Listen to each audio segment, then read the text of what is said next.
নমস্কার বন্ধুরা, আজকে বানানো হচ্ছে মায়ের হাতের নারকোলের তরকারি। এবার প্রসেসটা দেখানো হচ্ছে আপনাদেরকে। প্রথমে কড়াই গরম করে সরষের তেল দিতে হবে।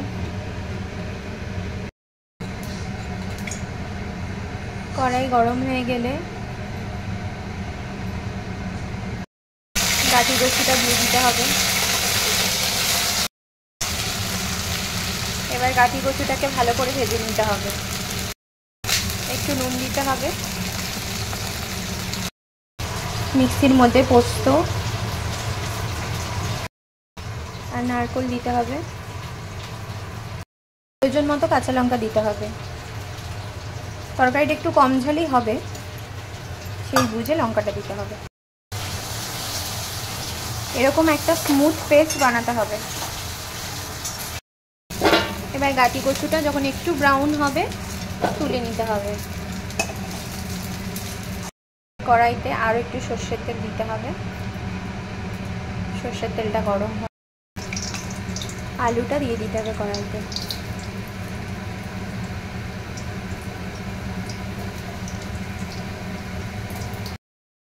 আলুটা একটু হালকা করে ভেজে নিতে হবে। আলুটা যখন হালকা একটু ভাজা হয়ে যাবে তখন ঝিঙেটা অ্যাড করতে হবে। ঝিঙেটা দেওয়ার পরও ঝিঙেটা কিছুক্ষণ আলুর সাথে ভেজে নিতে হবে। আলু ঝিঙেটা খানিকক্ষণ ভাজার পর এর মধ্যে বরবটিটা দিতে হবে। বরবটি দিয়ে বেশ কিছুক্ষণ ভেজে নিতে হবে। এবার নারকোল, পোস্ত আর কাঁচা লঙ্কা যে পেস্টটা বানানো হয়েছে সেটা দিয়ে দিতে হবে। আর এই রান্নায় নুনটা একটু পরে দিতে হবে।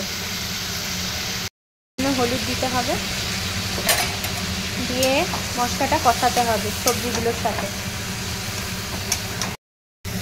এবার গাঠি কচুটা দিয়ে দিতে হবে। আর এবার নুনটাও দিয়ে দিতে হবে, পরিমাণ মতো নুন দিয়ে দিতে হবে।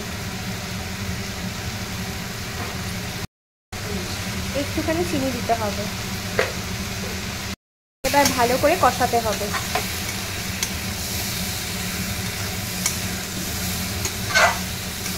আস্তে আস্তে যখন তরকারিটা এরকম শুকনো হয়ে যাবে ততক্ষণ কষাতে হবে।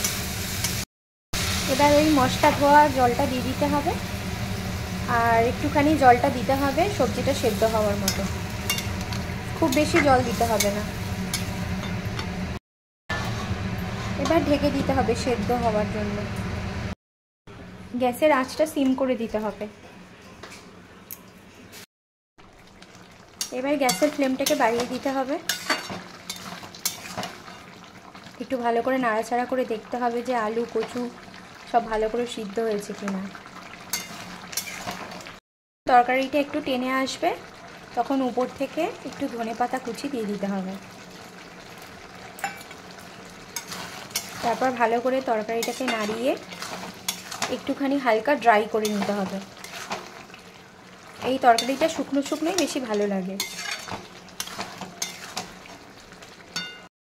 যখন তরকারিটা এরকম শুকিয়ে আসবে তখন নামিয়ে দেবেন। নিরামিষ দিনে এরকম তরকারি করে দেখতে পারেন, খুব ভালো লাগবে ভাতের সাথে।